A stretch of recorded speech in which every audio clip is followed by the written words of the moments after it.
Greetings and salutations, everyone. My name is Kirchhoff, and welcome to my YouTube channel. Today, I'm going to be talking about my Week 11 tight end and quarterback rankings for the 2024 fantasy football season. Over the course of today's episode, I'm covering many of topics, beginning with matchups going into Week 11, then transitioning into talking about my top 16 rankings at both positions, then closing out today's episode in regards to our rest of season strength of schedule, identifying two spectrums of time, weeks 11 through 14, for those of you who are still trying to make a playoff push, and weeks 15 through 17, the fantasy playoffs, for those of you who are preparing for those upcoming matchups. Before we get into all this information, if you want to go ahead and specifically find my thoughts on a given player, you could travel down to the description of the video. We have timestamps available there. While you're down there, if you haven't yet already, be sure to subscribe and of course click the bell notification button. Besides the daily content, we're also live streaming every single day. Later tonight, after the Washington Commanders take on the Philadelphia Eagles, I will be here live streaming. If you have any questions, be sure to swing on by. Again, speaking of the game tonight, like I do every single Thursday, I have a suggestion to make in regards to a potential underdog entry. There's a link down in the description. If you guys haven't checked out Underdog, be sure to do so today. At this current moment in time, if you travel on over to their website, use code Andrew and make that first time deposit minimum of $10. Not only will you be able to claim the first time deposit offer and tail tonight's upcoming picks, but you'll get my rankings sent to you from my email directly to yours every single Sunday morning for the remainder of the season. These rankings are by position, by tier, half PPR, full PPR, all encompassing rankings, including flex, in order to help you every single Sunday morning make the decisions in regards to setting your lineups and catching victories. Now, going into this upcoming week and specifically into this Thursday night matchup, the following suggestion I wanted to make was Jayden Daniels going higher than 199.5 passing yards, followed by AJ Brown going higher than 3.5 receptions, and Saquon Barkley going higher than 79.5 rushing yards. Now, on Monday night, I suggested 4 different plays.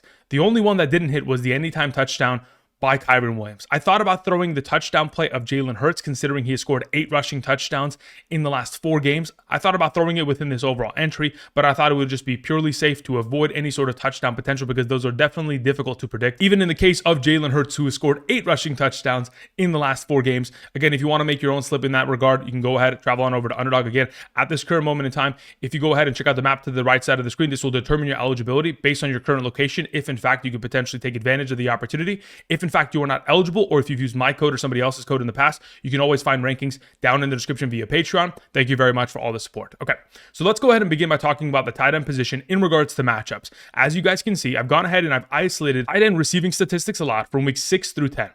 So as of the last 5 games, or in some of these instances 4 games, because some of these teams have had bye weeks, specifically the Raiders have only played 4 games since week 6, they've allowed the most fantasy points per game based on receptions, receiving yards, and receiving touchdowns in a half PPR to opposing tight ends throughout that span of time. So they are the most advantageous matchup, followed by the Buccaneers, Jaguars, Panthers, Bengals, Bears, Seahawks, etc.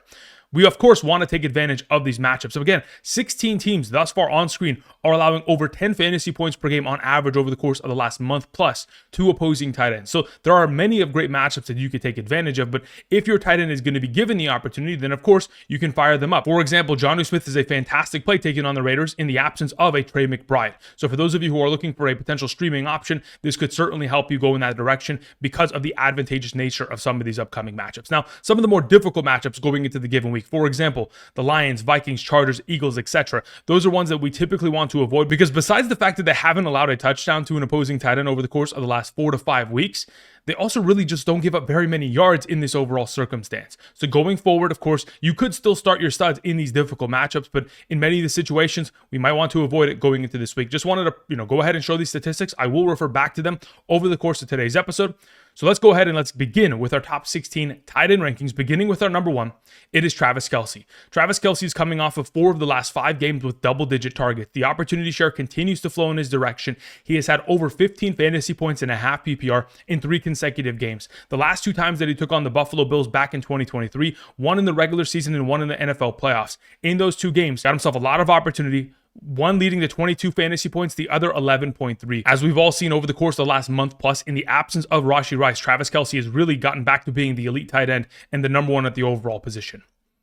Number 2, we have George Kittle going against the Seattle Seahawks this week. Besides the fact that the Seattle Seahawks are the 7th best matchup at the tight end position, allowing over 12 fantasy points per game to opposing tight ends since week 6. Not only that, back in week 6, George Kittle against the Seattle Seahawks, 5 catches, 58 yards, 2 receiving touchdowns, 20.3 fantasy points in a half PPR scoring format. But that's not the only game in which he scored touchdowns. He has scored 7 receiving touchdowns in the last 7 games he has played. He's number 3 amongst all receiving options in terms of red zone targets this season, and number 1 amongst all in terms of red zone receiving touchdowns with 7 total. As long as those red zone opportunities continue to go in his direction, even with the return of Christian McCaffrey and Juwan Jennings really lowering the overall upside of his overall target share. Again, this most recent performance had the lowest volume of targets that he has seen all season long, obviously due to the overall workload and utilization of Christian McCaffrey and Juwan Jennings within the receiving game.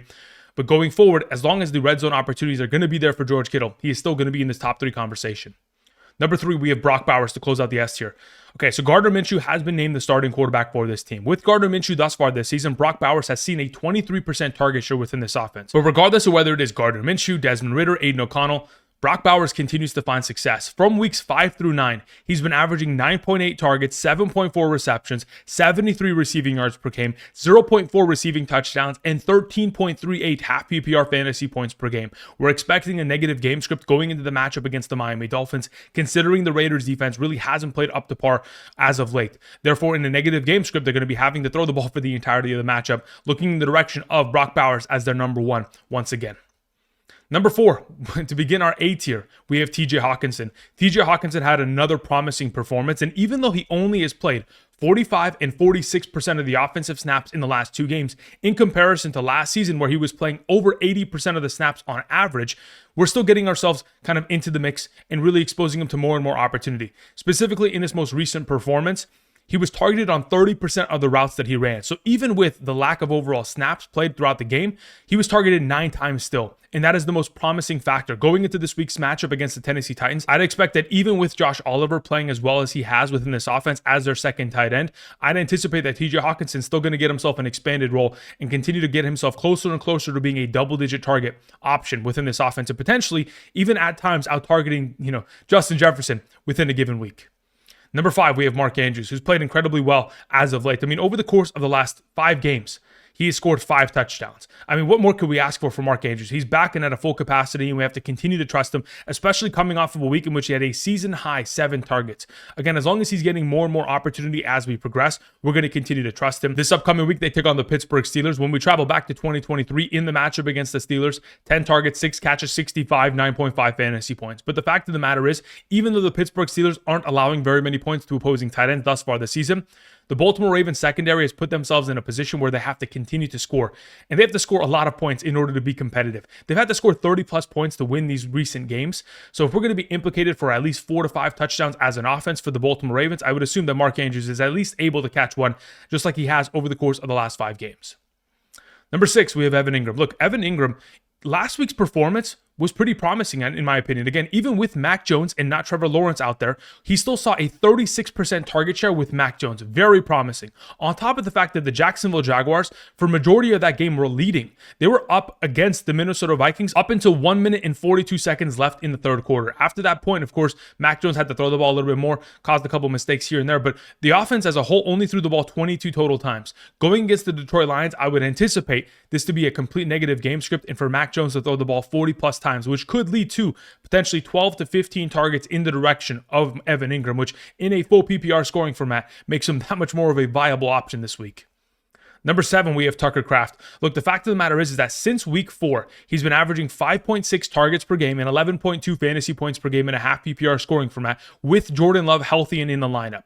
Now, even though he's only been able to see himself a 15% target share within the offense, he has an opportunity this week of taking on the Chicago Bears, which I understand last week, Hunter Henry didn't have himself the greatest overall performance, but as a group, both Hunter Henry and Austin Hooper combined for 4 catches, 78. The week prior, of course, the Arizona tight ends, 5 catches for 69 and a touchdown. Washington tight ends, 8 catches for 97. Jacksonville, 11 for 113. This is the 6th best matchup at the position. We're anticipating Tucker Kraft to, of course, take advantage of their division rival matchup, taking on the Chicago Bears this week.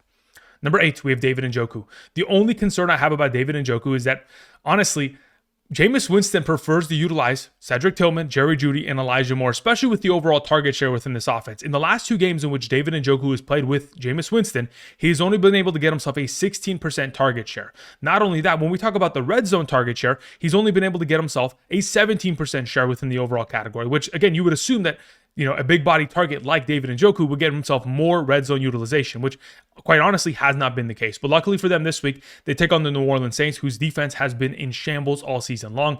They've most recently allowed four catches for 55 to Kyle Pitts, 4 for 87 to Jatavion Sanders, and 5 for 41 to Will Dissly. At a base minimum, we're going to get ourselves 4 or 5 receptions for 40 to 60 potential receiving yards. Any upside is going to be luck if, in fact, Jameis Winston is completely lighting up this defense with the revenge matchup on hand. Number 9, we have Sam LaPorta. Now, I have no clue whether or not he is going to play, but in the event in which he does end up playing despite the shoulder injury, this is one of the best matchups you could possibly ask for. I mean, look, Sam LaPorta going against the Jacksonville Jaguars, it's the third best matchup. They're nearly allowing 16 fantasy points per game. They allowed most recently Minnesota tight ends, 12 catches for 124, Green Bay 3 for 78 and a touchdown, New England 12 for 124, Chicago 6 for 72 and 2 touchdowns. You would expect that Sam LaPorta could ball out if he's healthy and ready to go. He has scored a touchdown in 3 of the last 5 games and hopefully can extend that this upcoming week. Number 10 is Kyle Pitts. Look, Kyle Pitts has been able to score over 7.5 fantasy points in a half PPR scoring format in 5 of the last 6 games. He's an automatic start, and especially considering they're taking on the Denver Broncos and the Patrick Surtain troubles that could be added to the overall workload of a Drake London and or a Darnell Mooney, it could lead to Kirk Cousins continuing to look in the direction of Kyle Pitts over the middle of the field in comparison to some of these wide receiver options that are playing on the outside against that tougher cornerback coverage. Number 11 is Hunter Henry. I understand that his overall performance last week was underwhelming. 4 targets, 1 reception, 14 receiving yards, but Austin Hooper really did steal all the glory. Going into this week, we're going to anticipate he's going to get back on track, taking on the LA Rams, who have struggled against the tight end position over the course of this entire season. Really, with Drake May, we're anticipating somewhere between 5, 6, or 7 receptions for Hunter Henry on a consistent enough basis. They took on the Chicago Bears last week, which should have been an advantageous matchup, but obviously the rookie quarterback found himself struggling more than anything. Number 12, we have Dallas Goedert, who plays later tonight against the Washington Commanders. Again, this is an advantageous matchup, the 8th best at the position. We have most recently seen the Commanders give up touchdowns to many of tight ends. Pittsburgh, 4 catches, 23 and a touchdown. New York Giants, 4 catches, 53, 2 touchdowns. Carolina went for 8 for 65. And Baltimore tight ends, 5 for 93 and a touchdown. We would anticipate that Dallas Goedert could potentially have himself another consecutive game here within the last 5 days in which he's able to get himself another receiving touchdown.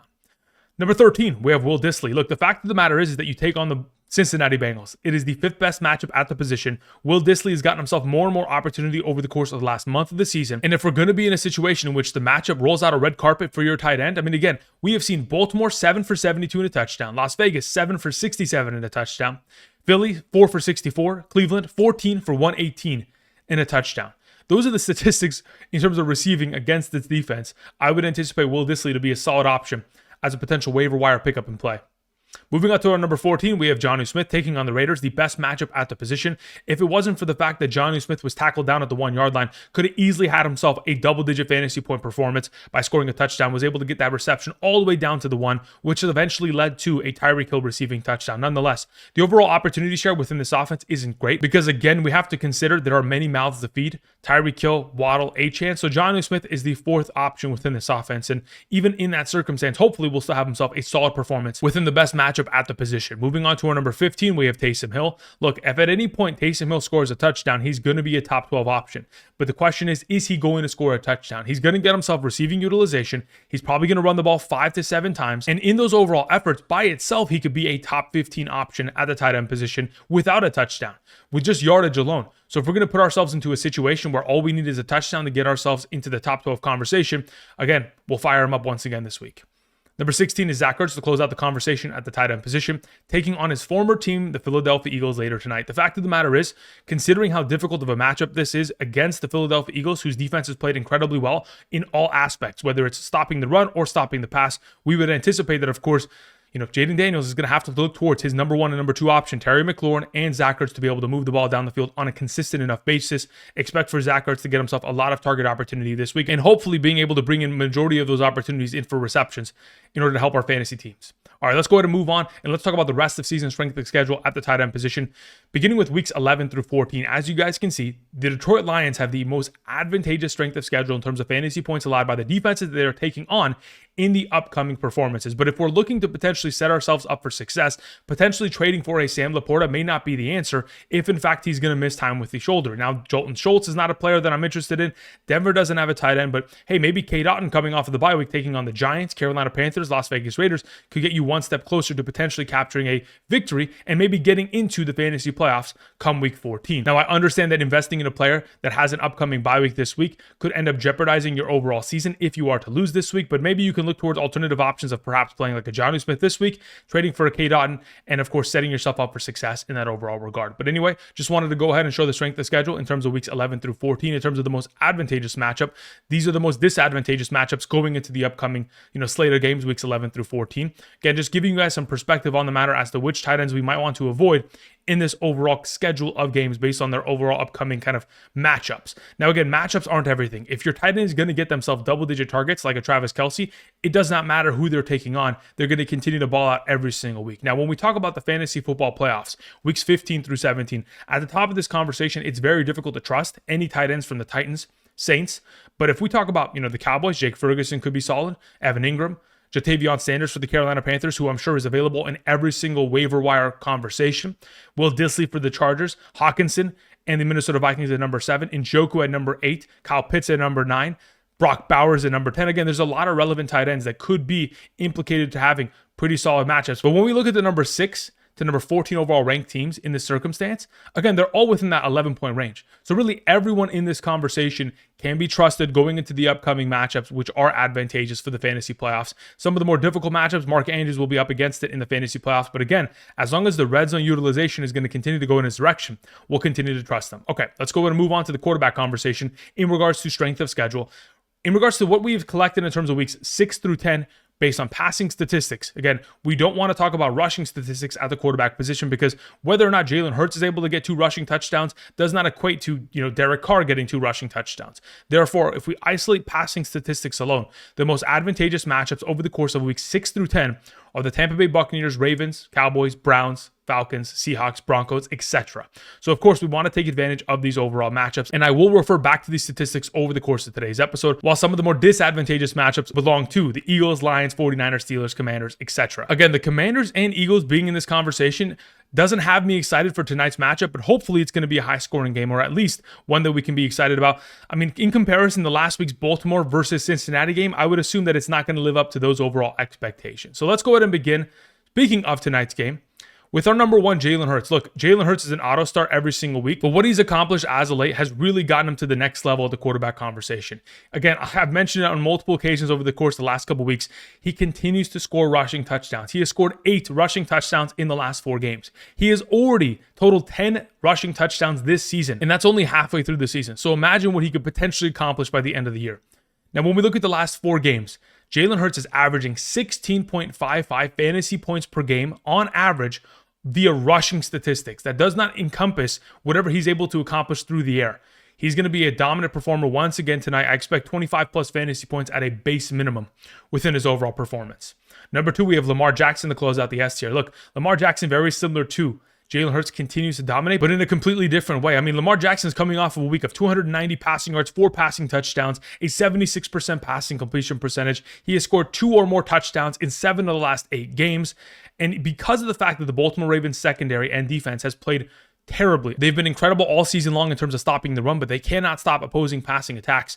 Therefore, in order to find victories, Lamar Jackson and the Baltimore Ravens have had to score as an offense 35, 41, 41, 30, 41, 35, 28. They've had to score 4 to 6 touchdowns a game in order to compete and win as of late. I'd expect that Lamar Jackson is going to have to do so again this week, scoring 4+ touchdowns. And if in fact he's going to do so against the Pittsburgh Steelers, expect him to be an S-tier quarterback once again. Number 3, we have Josh Allen, who takes on the Kansas City Chiefs. The Kansas City Chiefs, the last 5 quarterbacks that they have taken on, they've all scored 2 or more touchdowns. So we're anticipating that, of course, Josh Allen should continue that streak of success. Now, even though he's coming off of a week in which he threw 2 interceptions, I mean, that is the normal Josh Allen kind of MO. He's going to throw a couple interceptions, but he's still going to be relevant on the ground and through the air. We've most recently seen Bo Nix, 215 and 2 touchdowns. Mayfield, 202 touchdowns. Minshew, 209, 2 touchdowns. Purdy, 212 and 2 touchdowns. Carr, 165, 2 touchdowns. We're anticipating at a base minimum, Josh Allen scores 2 touchdowns. The last 2 most recent performances he took on the Kansas City Chiefs back in 2023, in week 14 and in the NFL playoffs. In those 2 games, put up 20.5 fantasy points and 30.6 fantasy points. We're expecting that kind of similar upside within the upcoming performance.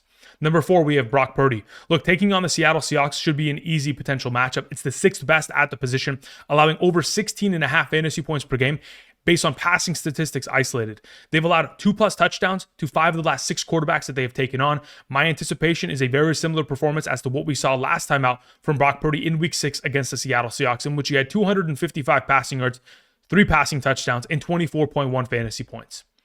Number 5, we have Joe Burrow, who is playing at a completely different level. Now, again, he's only going to continue to get better as the season progresses because eventually he's going to get T. Higgins back. And in those overall situations, his upside is even going to be that much greater. This week, they do take on the Los Angeles Chargers, which is definitely a more difficult matchup in comparison to what they saw last week. But if T. Higgins can truly play this week, I would anticipate that Joe Burrow will take another step forward and probably put up another huge performance here. Again, he's most recently come off performances of 5 and 4 passing touchdowns. I'm not saying he's throwing that many touchdowns this week, but it wouldn't surprise me if he went for 350 and 3 within the upcoming performance. Number 6, we have Jayden Daniels to close out the A tier. Look, Jayden Daniels, we're going to need his rushing upside to kind of be re-implemented within the overall conversation in order for him to be more fantasy relevant. This most recent week, 3 attempts for 5 rushing yards is not going to cut it, especially considering we had all the running backs stealing touchdowns. McNichols and Austin Eckler, they both combined for 3 rushing touchdowns. Hopefully, Jayden Daniels on the goal line is going to keep one of these attempts, score himself a rushing touchdown, keep himself fantasy relevant because, again, in order to compete with the Philadelphia Eagles, he's going to have to play his best game of the season thus far. Number 7, to begin the B tier, we have Bo Nix. Look, Bo Nix has played incredibly well. He's coming off of a game in which he was 1 field goal away from beating the Kansas City Chiefs and their great defense. Now, when we talk about the upcoming matchup against the Falcons, 8 of the last 9 quarterbacks that have taken on the Atlanta Falcons have scored 2 or more touchdowns. The Falcons are the 5th best matchup, allowing over 17 fantasy points per game through the air. On top of the fact that Bo Nix always has rushing upside potential, there's a conversation to be had here in which he is certainly an automatic start this week. Number 8, we have Russell Wilson taking on the Baltimore Ravens. Russell Wilson has had himself 3 or more touchdowns in 2 of the last 3 games as the starting quarterback of the Pittsburgh Steelers, and now has an opportunity of taking on the Baltimore Ravens, the 2nd best matchup at the position, a matchup in which they have allowed 5 of the last 6 quarterbacks to score 2 or more touchdowns. We're anticipating a shootout within the upcoming contest, and hopefully Russell Wilson stepping up to the task on hand in order to have ourselves an exciting shootout against Baltimore. Number 9, to close out the B tier, we have CJ Stroud. In the return of Nico Collins, it truly does provide the upside back into the overall score lines of CJ Stroud, which really he has been absent of as of late. With the absence of both Nico Collins and Stephon Diggs, he hasn't been a startable option, but going into this week, taking on the Dallas Cowboys, the 3rd best matchup at the position, I expect CJ Stroud to get back to his normal form and, of course, continue to put up his 250 yards, 2 passing touchdowns, if not find even more upside with a one-sided affair here. Number 10, we have Jared Goff. Taking on the Jacksonville Jaguars, again, it's an advantageous matchup. The 8th best at the position, allowing over 15 fantasy points per game through the air. But the fact of the matter is, are we anticipating for Jared Goff and this offense to run the ball the entire game? As we all know, that can certainly occur, but we're going to hope that going into this week, coming off of a performance of 5 interceptions, he's going to have a little bit of pride, come out and try to put up a performance in order to prove the world wrong. And, as a competitor, come out and at least light it up against this Jacksonville secondary and hopefully have a little bit more upside within the passing game in comparison to what he presented last week with negative 10 points just off of interceptions alone. Number 11, we have Jordan Love coming off of the bye week. Look, taking on the Chicago Bears is not an easy matchup, but the Bears offense really causes their defense to be vulnerable. Outside of the most recent performance against the Detroit Lions, Jordan Love was going on a 11-game streak of 2 or more passing touchdowns when healthy. So we're anticipating Jordan Love to get back on that streak, even potentially have even more upside with a 3rd passing touchdown potentially implicated within his overall performance.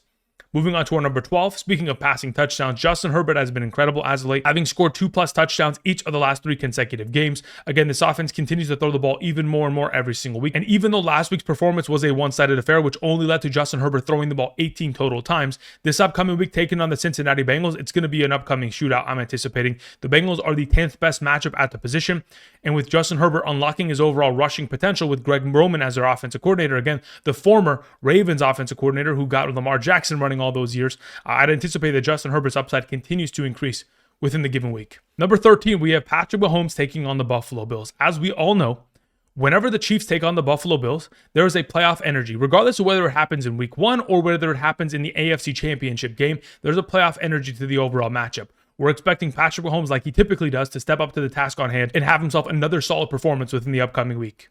Moving on to our number 14, taking on the Las Vegas Raiders is Tua Tagovailoa. Again, the Raiders just most recently allowed 5 passing touchdowns to Joe Burrow prior to the bye week. Hopefully, Tua and this offense can wake up. As to what they have produced as of late, it really doesn't look like Tua is comfortable within this offense, especially considering the offensive line really cannot stop the pressures that are sent towards him. They're obviously going to have their hands full with a guy like Max Crosby this week. Hopefully, they can keep Tua protected if, in fact, they're able to do so. Of course, we will be in a position in which Tua Tagovailoa can certainly be relevant for fantasy purposes. Moving on to our number 15, we have Geno Smith, who takes on the San Francisco 49ers. The 49ers just gave up 20 points to a Tampa Bay Buccaneers offense that had quite literally no wide receivers relevant within the overall conversation. Now you have to take on Geno Smith with DK Metcalf, JSN, and Tyler Lockett.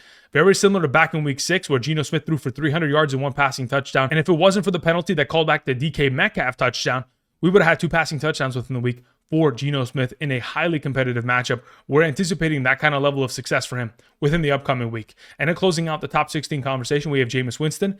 Again, this is a pass-first offense. They have thrown the ball over 40 times in each of the last 2 games with Jameis Winston starting. They take on the Saints, whose secondary is in shambles, allowing the 15th most fantasy points per game, nearly 14 per week. We'd anticipate Jameis Winston to find even more upside because of all the injuries in this overall Saints secondary and the revenge game factor within the overall situation.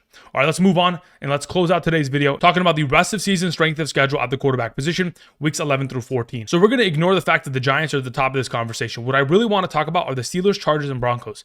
They have the most advantageous strength of schedules, and even though the Broncos have a week 14 bye, understand that, again, if you're in a position in which you have a stud quarterback, for example, let me throw this out there. Let's say you have Josh Allen right now, okay? What if you put yourself into a position where you're trading away Josh Allen to get yourself running back or wide receiver depth that can start every single week? You go pick up either Russell Wilson, Justin Herbert, or Bo Nix and start them outright for the remainder of the season.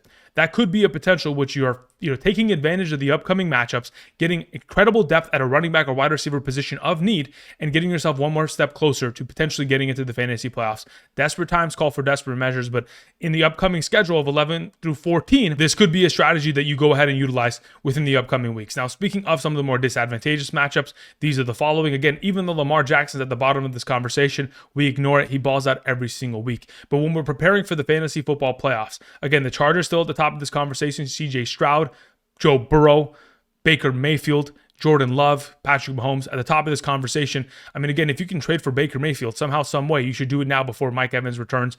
Otherwise, guys like Joe Burrow, not trading for him, you're just holding him. Potentially, CJ Stroud has been dropped in your league. Maybe you want to go ahead and pick him up. Otherwise, Justin Herbert could potentially also be available. And if in fact he is, again, not only is he going to be able to help you from weeks 11 through 14, but for the remainder of the season going into the fantasy playoffs and beyond. All right, that's going to close it out for today's video. Also want to go ahead and show off some of the more disadvantageous matchups. But in many of these situations, if you have a stud quarterback, for example, Lamar Jackson, Brock Purdy, Josh Allen at the bottom of this conversation, you're still firing up these quarterbacks within the upcoming matchups because we are anticipating a shootout between Buffalo, Detroit, Buffalo, New England, Buffalo, and the New York Jets. Either way, just wanted to go ahead and show this. I'll be back later tonight after the Thursday night matchup. If you guys have any questions, be sure to swing on by. I'll be live streaming. Outside of that, I'll be back tomorrow with the hidden gems. And until next time, I'll see you guys. Peace.